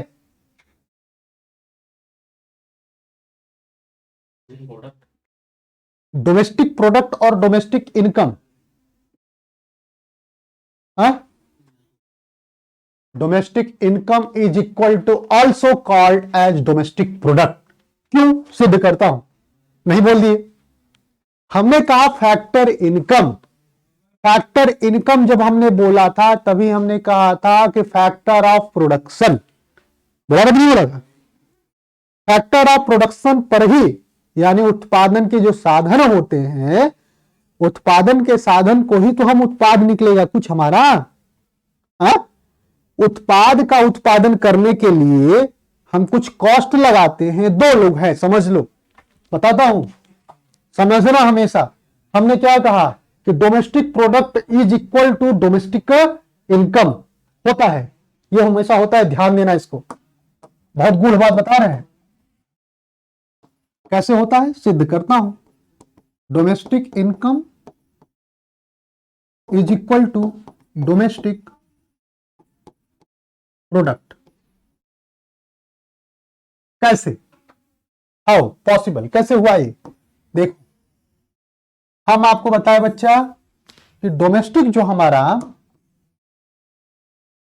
ये एक प्रोडक्ट है, प्रोडक्ट है, ठीक है, पी प्रोडक्ट है। प्रोडक्ट को प्रोडक्शन करने के लिए क्या क्या चाहिए? भूमि चाहिए, पूंजी चाहिए, श्रम चाहिए, साहस चाहिए, संगठन चाहिए। तो क्या क्या चाहिए? लैंड चाहिए, पूंजी यानी कैपिटल चाहिए, चाहिए ना, लेबर चाहिए, एंटरप्रेन्योर चाहिए। यहां तक चाहिए? ठीक है, बात समझाई? अब देखो जी, ये लगने वाला क्या है? सब कॉस्ट है ना, क्या है ये? लागत ही तो है, फैक्टर ऑफ प्रोडक्शन के लागत ही तो है।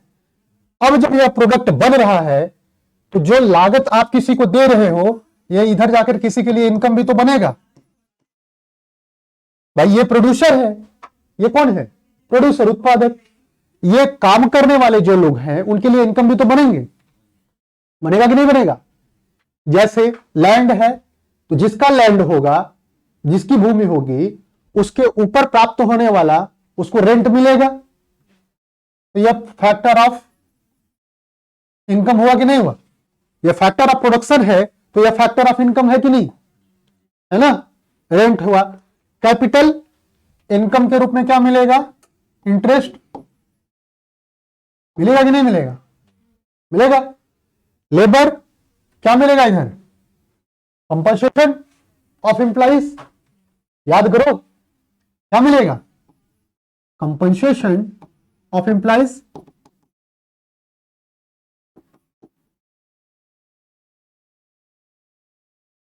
मिलेगा, मिलेगा ना? बोलो भैया, पक्का? आगे बढ़े। और जब इधर एंटरप्रेन्योर आएगा तो इंसान को प्रॉफिट भी तो मिलेगा, मिलेगा। इसी को तो हमने क्या कहा था? यही तो है फैक्टर ऑफ इनकम, यही तो है फैक्टर ऑफ इनकम। प्रोडक्ट का उत्पादन करने में इतने लोगों को इनकम मिलेगा। और हमने क्या कहा कि डोमेस्टिक इनकम एक टेरिटरी है। ये सारी चीजें कहां मिल रही है? मान लो ये एक इंडिया है, इंडिया का नक्शा इसको समझ लेना, जो है नहीं मगर हमने जो बनाया है ये इंडिया है नहीं मगर हमने जो बनाया समझ लो इंडिया है। ठीक है, अब इंडिया जो ये बाउंड्री दिख रही है, बाउंड्री दिख रही है, इंडिया के अंतर्गत इनकम प्राप्त किया गया है कि नहीं किया गया है? यही तो होता है डोमेस्टिक इनकम। डोमेस्टिक इनकम के बारे में बताया, क्या बताया कि टेरिटरी हो और रेजिडेंट होना चाहिए। तो ऐसे रेजिडेंट जो इंडिया के टेरिटरी के अंतर्गत प्राप्त कर रहे हैं फैक्टर ऑफ इनकम को, वो डोमेस्टिक इनकम हुआ। बोलो। और हम कह रहे हैं कि domestic income is equal to domestic product. तो ये जो प्रोडक्ट आपने किया है यह इसी टेरिटरी के अंतर्गत तो किया होगा, किया है ना। तो क्या हुआ, domestic income is equal to domestic का प्रोडक्ट हुआ, सिद्ध किया। समझ में आया चीजें? हाँ,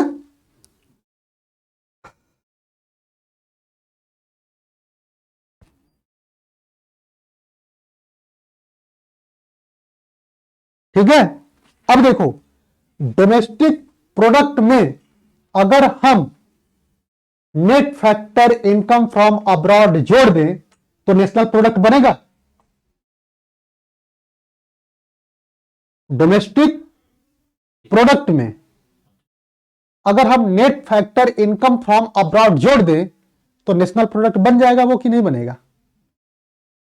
net factor income from abroad अगर हम डोमेस्टिक प्रोडक्ट में जोड़ दें तो वह क्या बनेगा? नेशनल प्रोडक्ट, यानी राष्ट्रीय उत्पाद बनेगा कि नहीं बनेगा? बन जाएगा ना भाई, घरेलू। और net factor income from abroad यानी विदेशों से प्राप्त आय, अगर उनको भी हम जोड़ दें, मतलब जो उत्पादन विदेशों से, नेट फैक्टर इनकम आय कहां से? जो विदेशों से प्राप्त हो रहा है, उनको अगर हम नेशनल प्रोडक्ट डोमेस्टिक प्रोडक्ट में जोड़ दें तो नेशनल प्रोडक्ट बनेगा कि नहीं बनेगा? नेशनल इनकम, तो यहाँ खाली प्रोडक्ट की बात करते प्रोडक्ट के बारे में बात कर रहे हैं, हैं, ना कि आय की बात। न कि आय के बारे में बात कर रहे हैं। विदेश से तो उत्पादन, विदेश से उत्पादन नहीं होगा, विदेश से आय प्राप्त होगा। तो विदेश से आय ही प्राप्त होने, दोनों हाँ, विदेश से उत्पाद कहां प्राप्त होता है?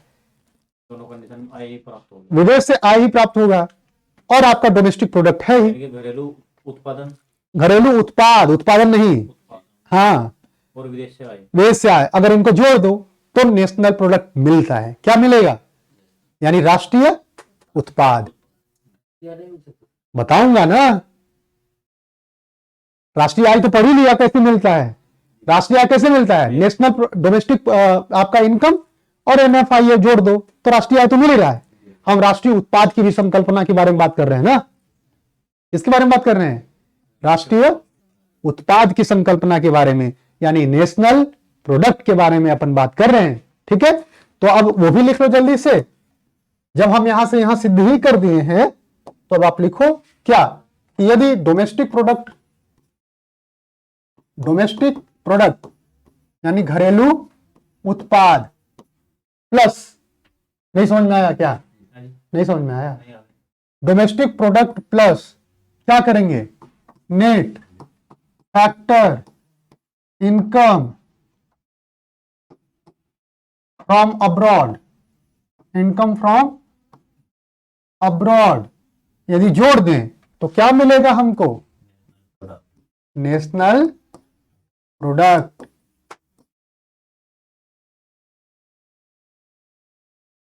ठीक है ना जी, क्या मिलेगा हमको? National product. ठीक है,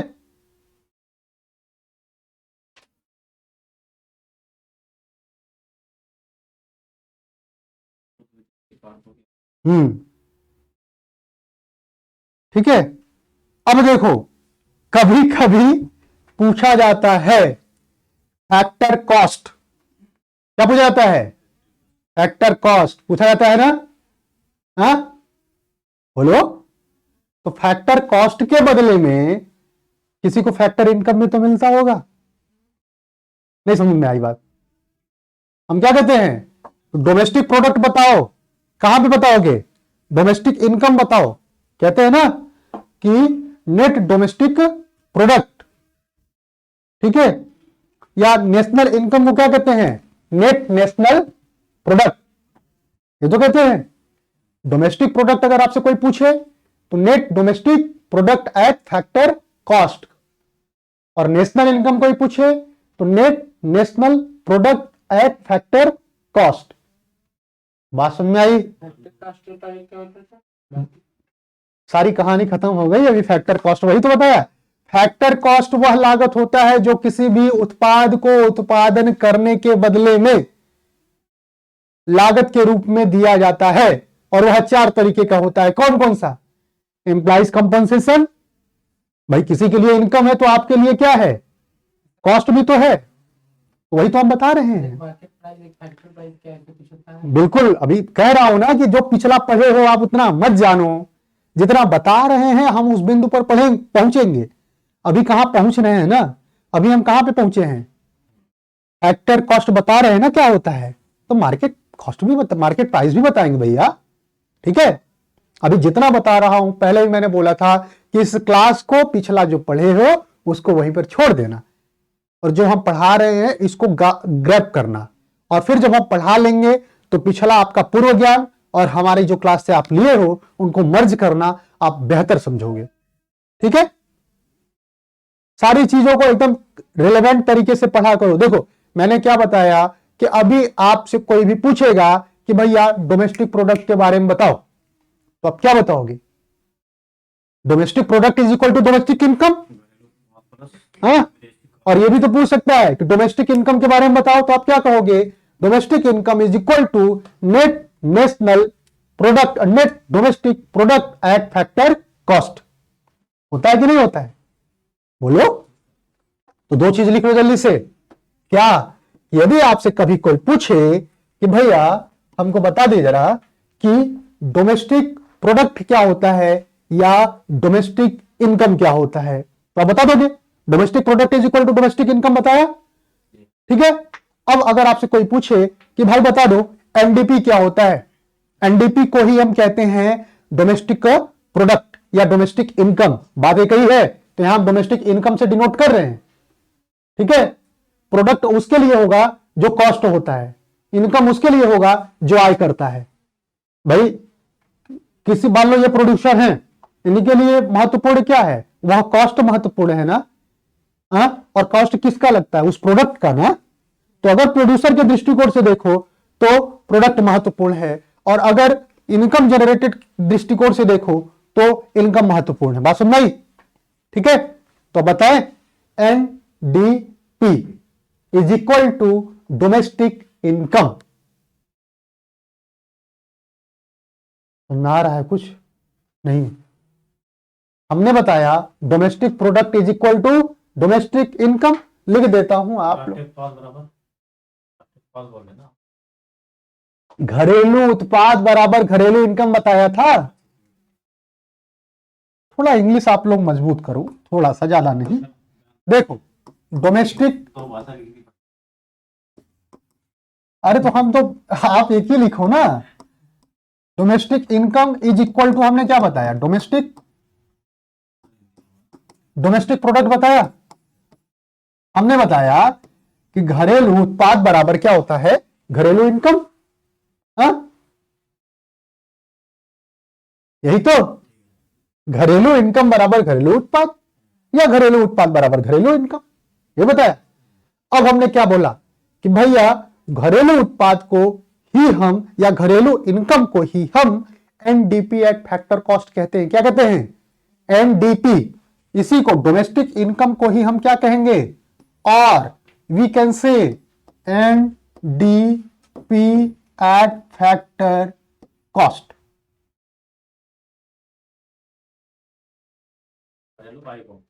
घरेलू आय को एनडीपी एट फैक्टर कॉस्ट कहते हैं, जिसका मतलब होता है नेट डोमेस्टिक प्रोडक्ट, ठीक है। नेट डोमेस्टिक इनकम भी बोल दो, भाई प्रोडक्ट किससे मिलता है? इनकम से ही तो मिलता है, ठीक है। तो net domestic product at factor cost.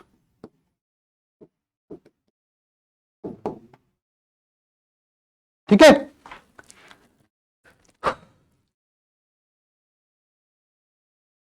ठीक।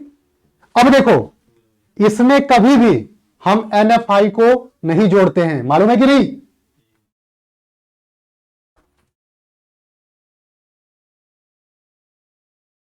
हो गया? इसमें हम कभी भी NFIA को नहीं जोड़ते हैं। किसमें? एनडीपी एट फैक्टर कॉस्ट में। घटाया था ना नेशनल में से, ठीक है। तो इसका मतलब है कि इसमें कभी भी हम NFIA को नहीं जोड़ते हैं। मतलब क्या है, हम घरेलू के बारे में बात कर रहे हैं ना, तो अब्रॉड को क्यों जोड़ेंगे? नहीं जोड़ेंगे, नहीं जोड़ेंगे ना। तो लिख लो, इसमें कभी भी NFI को नहीं जोड़ते हैं। Net factor income from abroad को इसमें नहीं जोड़ते हैं। किसमें? डोमेस्टिक इनकम में। दोबारा बताइए जी, घरेलू। इसमें कभी भी NFIA को नहीं जोड़ते हैं, यानी net factor income from abroad को कभी भी नहीं जोड़ते हैं। It does not include net factor income from abroad. इसी के अंतर्गत है ये चांद सितारा जो बनाते हो आप। It does not include NFIA यानी नेट फैक्टर इनकम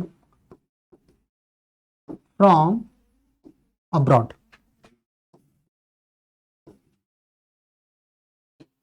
ठीक है, और यही पूछा गया है, हर क्वेश्चन में पूछा जाता है ना जी। हाँ भैया, अगर हम डोमेस्टिक इनकम के बारे में बात कर रहे हैं तो अब्रॉड को क्यों जोड़ेंगे? नहीं जोड़ेंगे, है ना। बराबर पूरा कॉन्सेप्ट बताया हूं। समझ में आ रही चीज है? नहीं समझ में आई? मनु जी आ गई? मुस्कुराइए फिर आ गई तो। चलिए अब दूसरी चीज पढ़ लेते हैं। ये तो हम लोगों ने पढ़ा एनडीपी एट फैक्टर कॉस्ट। अब जल्दी से पढ़ लें क्या? एनएनपी एट फैक्टर कॉस्ट, जिसे हम कहते हैं नेशनल इनकम। क्या कहते हैं? National income. और यही होगा आज का आखिरी। आप लोग का चेहरा बता रहा है, इसलिए आखिरी आज कर दे रहे हैं। ठीक है, ठीक है। क्या डाल दीजिए हेडिंग? हाँ, हेडिंग क्या डाल दो? हेडिंग जो हम डलवा रहे हैं वही डालिए, एनएनपी एट फैक्टर कॉस्ट। हाँ, एनएनपी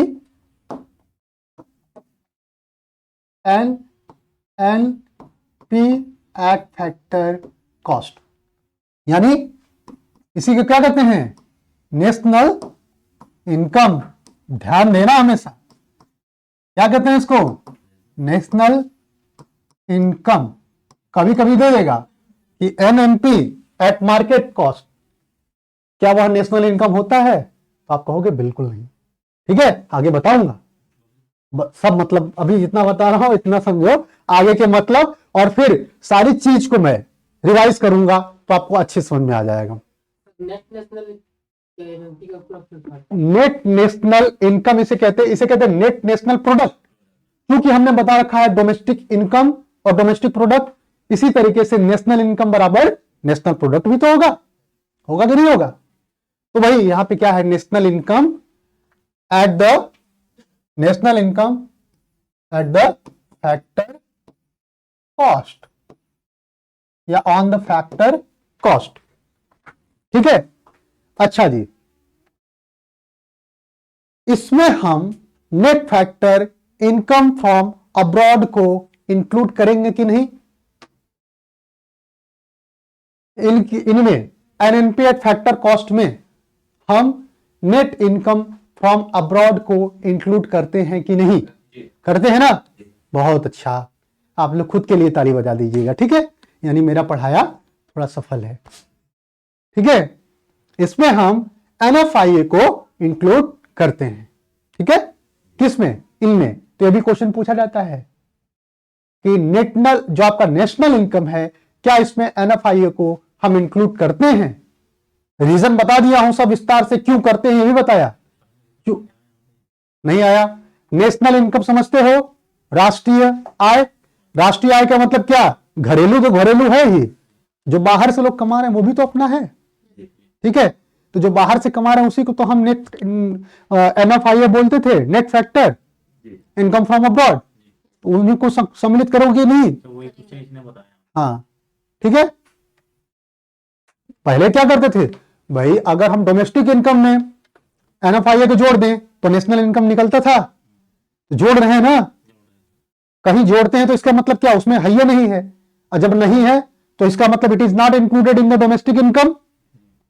ऊपर वाले में यही तो बोला था कि NFIA इंक्लूड नहीं होता। इसका मतलब क्या कि डोमेस्टिक इनकम में वो है ही नहीं, और डोमेस्टिक इनकम एक अलग वेरिएबल है और आपका ये NFIA एक अलग वेरिएबल है। तो जो अलग है वह तो विदेश का है ना, और नेशनल इनकम अगर हम ला रहे हैं तो विदेशी वालों को लाएंगे कि नहीं लाएंगे? जुड़ेगा, ठीक है, विदेशी है, जुड़ेगा ही, ठीक है। तो लिख लो, it includes net factor income from abroad. It include net factor income from abroad. ठीक है जी, चलो यहां तक बात समझ में आई, ठीक है। अब हम अगली कक्षा में पढ़ेंगे ग्रास और नेट कॉन्सेप्ट डोमेस्टिक प्रोडक्ट का क्या है, यानी जीडीपी मतलब जी और एक में थी ये, जीएनपी। हाँ, एक जो घरेलू आय है इसमें तो हमने जोड़ा नहीं है विदेशी आय, हाँ ठीक है ना, हाँ तो पहले ना, हाँ हाँ वही, और जो राष्ट्रीय आय है उसमें ये जुड़ा है हाँ विदेशी आय। भाई राष्ट्र की संकल्पना बड़ी है ना, राष्ट्रीय आय तो बड़ा है ना।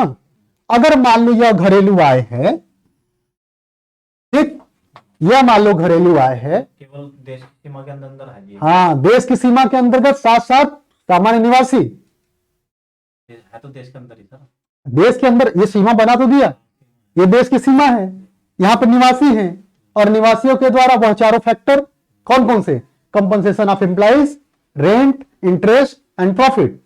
मान लो यह व्यक्ति हैं जो निवासी हैं, निवासी को हम आर से डिनोट कर, थोड़ा और वैसे बना, मतलब इसमें विदेश से बताता हूं भाई, तब तक बताऊंगा जब तक ना समझ में आए, हमारा काम ही है वही। ये देश का सीमा, ये क्या है, देश का सीमा। यह एक व्यक्ति, समझ लो अंजू है या फिर मोनू जी, कुछ भी आप लोग समझ लो, ये इनकी आंख है, ये इनकी नाक है, ये इनके होठ वगैरह हैं, ठीक है, ठीक है। ये देश की सीमा, और ऐसे ऐसे न मालूम हजारों व्यक्ति, लाखों व्यक्ति, जिनको हम एन से आर से डिनोट कर रहे हैं। आर मतलब रेजिडेंट, ये कौन है, मिस्टर आर, ठीक है, देश की सीमा में है मिस्टर आर, और इनके द्वारा कमाया गया चार factor, compensation of employees, rent, interest और प्रॉफिट।